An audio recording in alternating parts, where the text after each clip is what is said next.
The town of Koblenz was built at the site where the Moselle River flows into the Rhine, known as the German Corner.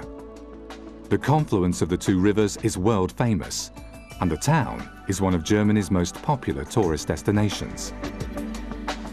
The same can be said for the surrounding countryside. Koblenz is the gateway to the Upper Middle Rhine Valley, a UNESCO World Heritage Site which begins just south of the town. Castles perched on top of picturesque rocks, while the majestic river flows by below them. The Rhine Valley has some of the most charming countryside in the world, shaped by the water, carving its way through the shale over thousands of years. UNESCO quite rightly regards this region as being particularly worthy of preservation. The highest point of Koblenz itself is the Ehrenbreitstein fortress. This massive citadel towers above the Rhine, attracting visitors and locals alike with its wonderful views across the town, the countryside, and the two rivers. And this is also a perfect place to experience history, because history plays a key role in Koblenz. It's the mixture that does it, and visitors to Koblenz are treated to a particularly successful mixture of different historical influences, the best of 2,000 years, so to speak. 2,000 years is quite an age, and the people of Koblenz are rightly proud of living in one of the oldest towns in Germany.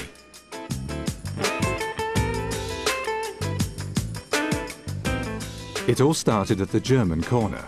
Of course, back then it didn't look anything like it does today. All that was here then was a Roman army camp named Apud Confluentes, Latin for by the merging rivers. The fact is that the ancient Romans had themselves taken a great liking to the place where the Moselle joins the Rhine.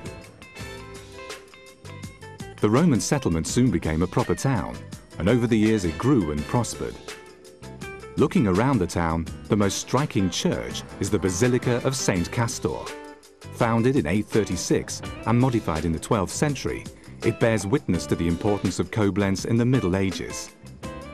This was in fact the seat of Trier's archbishops and electoral princes, and matters were further helped by the town's convenient location at the intersection of two important waterways.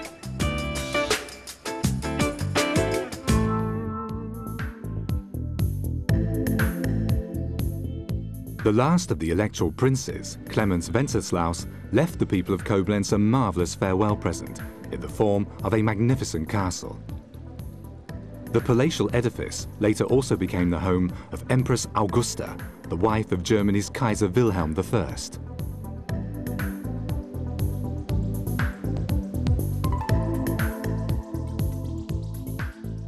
For a long time, the Prussians and the French faced each other across the Rhine, and the memory of that standoff is still very much alive, as seen by the mighty Ehrenbreitstein fortress, visible for miles around. Led by their famous commander Napoleon, the French eventually advanced into the Rhineland. The term Schengel, which means Little Jean in the local dialect, dates back to that period. The French soldiers who passed through Koblenz at the time left the town's maidens with many a Schengel to look after, while leaving the town with a widely known symbol.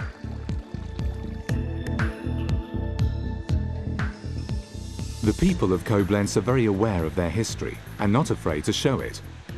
Visitors can enjoy sights and impressions of times past and present.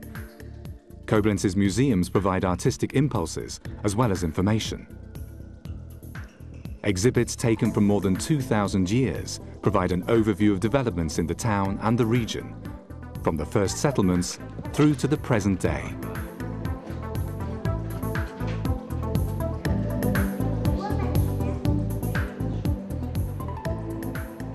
And those wanting a particularly vivid picture of a certain period will find just what they're looking for in one of the tableau tours. The town's colourful past and varied influences have given rise to a friendly breed of people who enjoy life and welcome visitors. The people of Koblenz are good-natured, people with a history and a story, who enjoy having a good time. Which is why here visitors can enjoy festivals, shows and spectacular events all year round.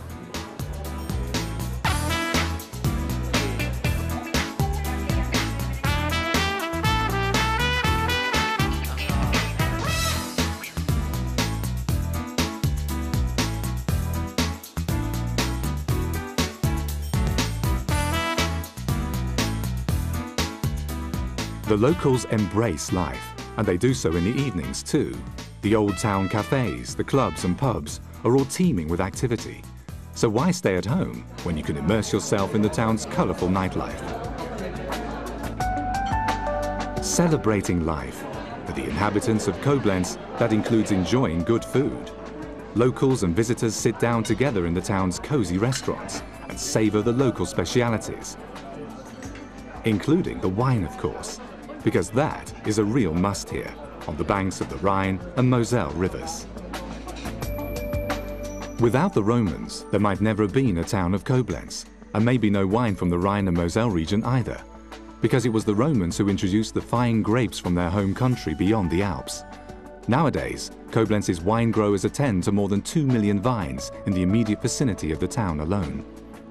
Premium wines and top-class sparkling wine from Koblenz, also the home of the famous champagne maker Deinhard, are valued throughout the world. They are enjoyed locally too, in Koblenz's wine village, for example.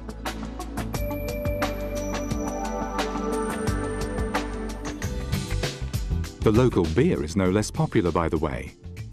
And it too is very appropriate when spending a pleasant evening in Koblenz's old town.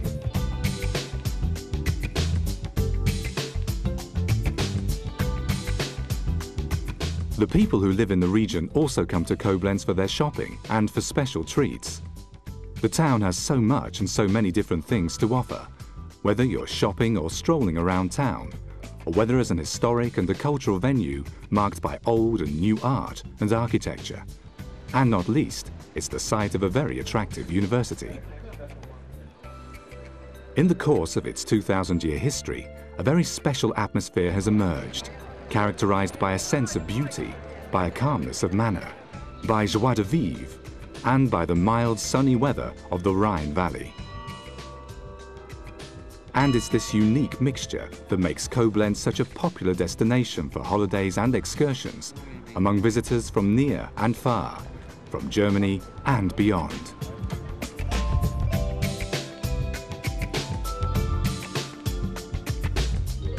The German corner will soon be the site of yet another very colourful attraction. In 2011, the National Horticultural Show is to take place in Koblenz, a perfect chance to see the only town on the Rhine and the Moselle in full flower.